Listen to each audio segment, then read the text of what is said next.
ఈరోజు మన రెసిపీ వచ్చేసి పాలతో చిట్టి బన్స్ అండి. ఈ బన్స్ అయితే చాలా రుచిగా, చాలా టేస్టీగా అయితే ఉంటాయండి. ఈ బన్స్‌ని అయితే చాలా ఈజీగా చేసుకోవచ్చండి. ఇంట్లో అందరికీ నచ్చుతాయి. అంత టేస్టీగా అయితే ఉంటాయండి ఈ బన్స్ అయితే మనకు. ఇంకెందుకు ఫ్రెండ్స్ ఆలస్యం, ఎలా చేయాలో ఏంటో అనేది వీడియోలోకి అయితే వెళ్ళిపోయి చూద్దామా మరి. ముందుగా ఒక బౌల్ తీసుకొని ఇందులోకి కప్పు పాలు అయితే వేసుకుంటున్నాను. కాచి చల్లార్చిన పాలు. ఈ కప్ అయితే మనకు 125 ml అయితే వస్తుంది. ఇంకా వాటర్ అయితే పావు కప్ అయితే వేసుకోవాలి. ఇంకా ఇప్పుడు ఇందులోకి 4 స్పూన్ల పంచదారను కూడా వేసుకుంటున్నాను. పంచదార ఎక్కువ తినేవాళ్ళు ఎక్కువ వేసుకోండి. స్వీట్నెస్ తినేవాళ్ళు అయితే, తక్కువ తినేవాళ్ళు అయితే 1 స్పూన్ తగ్గించి వేసుకోండి. ఇంకా ఇలా బాగా కలిపేసుకోవాలి. ఇంకా ఇలా బాగా కలిపేసుకున్న తర్వాత ఇందులోకి 1 స్పూన్ ఈస్ట్ అయితే వేసుకుంటున్నా. ఈస్ట్ లేకున్న వాళ్ళు ఈనో కూడా వేసుకోవచ్చు. ఇంకా ఈస్ట్ కూడా వేసుకొని ఒకసారి మొత్తం ఇలా బాగా కలిపేసుకోవాలి. ఈనో కూడా వద్దనుకున్న వాళ్ళు బేకింగ్ పౌడర్ అయితే వేసుకోవచ్చు. ఇంకా ఇలా మొత్తం బాగా కలిపేసుకున్న తర్వాత ఇందులోకి ఒక 3 స్పూన్ల దాకా పిండిని అయితే వేసుకుంటున్నాను. ఇంకా ఈ పిండిని కూడా వేసుకొని ఒకసారి మొత్తం బాగా కలిపేసుకుందాం. ఇక్కడ చూపిస్తున్నాను కదా, ఈ విధంగా బాగా కలిపేసుకోవాలి, ఎక్కడ ఉండలు లేకుండా. నేను లాస్ట్కి చెప్తానంటే ఎంత పిండి అయితే పట్టిందో. ఇప్పుడు ఒక 3 స్పూన్ల దాకా అయితే వేసుకున్నాను. ఇంకా ఇలా మొత్తం ఉండలు లేకుండా బాగా కలిపేసుకున్న తర్వాత ఇంకా ప్లేట్ అయితే పెట్టేసుకొని ఒక 15 నిమిషాలు అయితే నానబెట్టేసుకోవాలి. ఇంకా ఒక 15 నిమిషాల తర్వాత అయితే చూపిస్తున్నాను చూడండి. మనం 15 నిమిషాలు రెస్ట్ ఇవ్వడం వల్ల ఈస్ట్ అనేది యాక్టివేషన్ అయితే అవుతుంది. ఇప్పుడు ఇలా ఉంది కదా, ఇందులోకి పిండి అయితే వేసుకుంటున్నాను. 3/4 కప్పు అయితే వేసుకుంటున్నా. ఇంకా మనం తీసుకునే క్వాంటిటీకి ఇంత సరిపోతుందనేసి ఇంకా 3/4 కప్పు అయితే వేసుకున్నాను. వేసుకొని ఇలా చేతితో అయితే కలిపేస్తున్నా. మీరు కావాలంటే స్పూన్తో కూడా కలుపుకోవచ్చు. ఇంకా ముందుగానే ఒక 3 స్పూన్ల దాకా అయితే పిండి అయితే వేసుకున్నాం కదా, ఇప్పుడు 3/4 కప్పు అయితే వేసుకుంటున్నాను. చూడండి, పర్ఫెక్ట్గా సరిపోతుంది మనకు నేను తీసుకున్న క్వాంటిటీకి. ఇక్కడ మైదా అయితే వేసుకున్నానండి నేను. మీరు కావాలంటే గోధుమ పిండి కూడా వేసుకోవచ్చు మైదా ప్లేస్లో, మైదా వద్దనుకునే వాళ్ళు. ఇంకా చూడండి, ఇలా సాఫ్ట్గానే ఉండాలి పిండి అయితే మనకు. ఇంకా ఇలా మొత్తం ఒకసారి కలిపేసుకున్న తర్వాత ఇందులోకి ఒక 2 స్పూన్ల దాకా ఆయిల్ కూడా వేసుకుంటున్నాను. ఇంకా ఈ ఆయిల్ కూడా వేసుకొని బాగా కలిపేసుకోవాలి.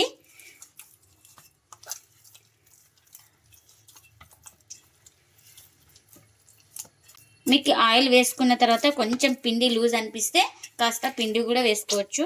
నాకు ఇక్కడ పర్ఫెక్ట్గా పిండి అయితే సరిపోయింది. 1 కప్ అయితే పట్టింది మనకు పిండి. ఇంకా ఇలా మొత్తం ఆయిల్ వేసి బాగా కలిపేసుకున్న తర్వాత ఇంక ప్లేట్ అయితే పెట్టేసుకొని ఒక 1/2 అవర్ అయితే పక్కన పెట్టేసుకోవాలి. మనకు పిండి అనేది సాఫ్ట్గా నానిపోతుంది బాగా. ఇంకా ఒక 1/2 అవర్ తర్వాత అయితే చూపిస్తున్నాను చూడండి. పిండి అయితే మనకు ఇలా బాగా పొంగుతూ ఉంది చూడండి, ఈస్ట్ వేయడం వల్ల. బబుల్స్ వచ్చినాయి మనకు. ఇప్పుడు ఈ పిండిని అయితే ఇలా తీసి ఇంకా మనం ఏ దాని మీద చేస్తున్నామో ఇంకా దాని మీద అయితే పెట్టేసుకుంటున్నా. ఇంకా ఇలా ఒకసారి చేతితోటి ఇలా బాగా కలిపేసుకుందాం. బాగా ఇలా సెట్ చేసుకోవాలి, ఇలా ఉంటా మాదిరిగా. ఇలా సెట్ చేసుకున్న తర్వాత కాస్త పొడి పిండిని అయితే ఇలా చల్లుకోవాలండి. ఇంకా ఇలా కొంచెం పొడి పిండి అయితే చల్లుకొని ఇంకా ఇప్పుడు ఈ పిండిని అయితే పెట్టేసుకొని ఇలా చేతితో అయితే ప్రెస్ చేసుకుందాం.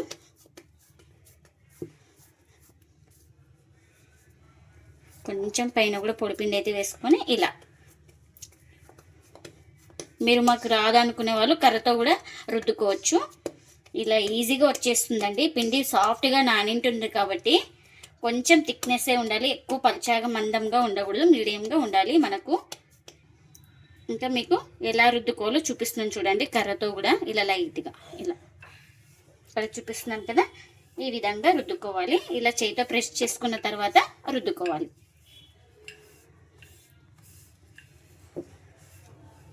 ఇంకా నేను ఇక్కడ చూపిస్తున్నాను చూడండి, ఈ థిక్నెస్ అయితే రావాలి మనకు. ఇంకా ఇలాంటి క్యాప్స్ అయితే ఉంటాయి కదా ఇంట్లో ఏవైనా, ఇంకా దీంతో ఇలా కట్ చేసుకుంటున్నాను చూడండి. ఈ విధంగా అయితే ఉండాలి మనకు థిక్నెస్ అయితే.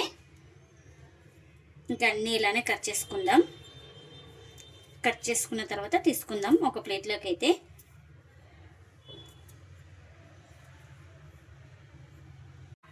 ఇంకా ఇలా ఎక్స్ట్రా పిండి అయితే తీసుకుంటున్నాను. మళ్ళీ ఈ ఎక్స్ట్రా పిండిని కూడా సేమ్ అలానే ప్రెస్ చేసుకొని కట్ చేసుకోవాలి. ఇంకా ఇప్పుడు వీటిని ఒక ప్లేట్లోకి అయితే తీసుకుంటున్నాను.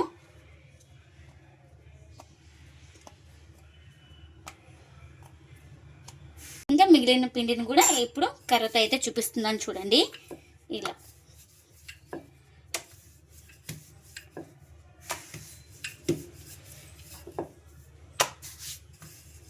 మనకు ఎన్ని అయితే అన్ని ఇలానే చేసుకోవాలి.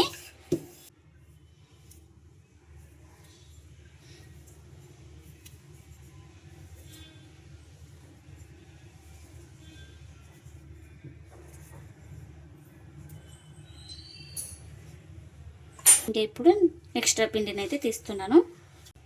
ఇంకా ఎన్ని అయితే అన్ని ఇలానే చేసుకోవాలి. ఇంకా కాల్చుకోవడానికి ఆయిల్ కూడా పెట్టేసుకున్నాను. ఆయిల్ కూడా హీట్ అయింది మనకు. ఇంకా ఇలా ఒక్కొక్కటి వేసుకోవాలి. కడాయికి ఎన్ని పడితే అన్ని వేసుకోవాలి. చూడండి, అప్పుడే ఫస్ట్ వేసింది మనకు అదంతే కదంతే పైన తేలుతుంది. ఈస్ట్ వేయడం వల్ల మనకు పొంగుతూ బాగా. ఈ బన్స్ అయితే చాలా టేస్టీగా ఉంటాయండి. పిల్లలకు చాలా బాగా నచ్చుతాయి. పిల్లలకనే కాదు పెద్దలకు కూడా చాలా బాగా నచ్చుతాయి. అంత టేస్టీగా ఉంటాయి మనకు. ఇంకా కడాయికి ఎన్ని అయితే అన్ని వేసుకున్నాను. చూడండి, వాటంతక వాటే అవే తిరుగుతున్నాయి. ఇంకా ఇప్పుడు కొంచెం ఇలా తిప్పుదాం. ఇలా ఈక్వల్గా కాలుతాయండి. ఇలా తిప్పుకుంటూ కాల్చుకుంటే మనకు బన్స్ అయితే తక్కువ ఆయిల్లో మనకు బన్స్ అయితే రెడీ అయిపోతాయి. ఇంకా ఈ బన్స్ని అయితే మంచి కలర్ వచ్చే వరకు అయితే ఫ్రై చేసుకోవాలి. అటు ఇటు తిప్పుకుంటూ బాగా రెండు వైపులా. ఇంకా మనకు ఈ కలర్ వచ్చే వరకు అయితే ఫ్రై చేసుకోవాలి. ఇంకా ఇవైతే రెడీ అయిపోయినాయి. ఇంకా ప్లేట్లోకి అయితే తీసుకుంటున్నా.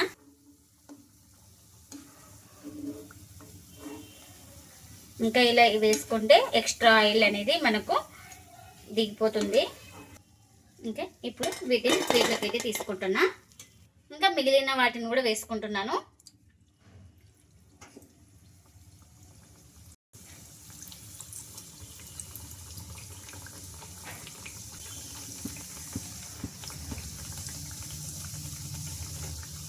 చూడండి, బోండాలు పొంగినట్లు పొంగుతున్నాయండి. ఒక సైడ్ కాలిన తర్వాత అయితేనే మరోవైపుకి అయితే టర్న్ చేసుకోవాలి. ఇంకా ఒకవైపు కాలిన తర్వాత ఇంకా ఇలా ఇంకొక వైపుకి అయితే టర్న్ చేసుకుంటున్నాను. అటు ఇటు తిప్పుకుంటూ వీటిని కూడా మంచి కలర్ వచ్చే వరకు అయితే ఫ్రై చేసుకోవాలి. మంటను అడ్జస్ట్ చేసుకుంటూ కాల్చుకోవాలి. లేదంటే హై ఫ్లేమ్లో కాలిస్తే పైన కాలినట్టు లోపల పిండి ఉంటుంది మనకు. ఎన్నైతే అన్నీ ఇలానే చేసుకోవాలి. పాలతోటి బన్స్ అయితే రెడీ అయిపోయినాయి. ఇంకా ప్లేట్లకి అయితే సర్వ్ చేస్తున్నాను. ఈ బన్స్ హెల్దీగా మనం ఇంట్లోనే చాలా ఈజీగా చేసుకోవచ్చండి. అంటే ఈ బన్స్ అయితే ప్రతి ఒక్కరికి నచ్చుతాయి. అంత టేస్టీగా ఉంటాయి మనకు. బన్స్ అయితే తక్కువ ఆయిల్తో అయితే ఫ్రై చేసుకోవచ్చు. ఈ బన్స్ని అయితే ఎప్పుడు కావాలంటే అప్పుడు చేసుకోవచ్చు ఈజీగా. ఇంకా పిల్లలు స్కూల్ నుంచి రాగానే ఇలా స్నాక్ కానీ చేసినా కూడా చాలా ఇష్టంగా తింటారండి. అంత టేస్టీగా అయితే ఉంటుంది. ఇంకా నేను ఇప్పుడు చూపిస్తున్నాను చూడండి.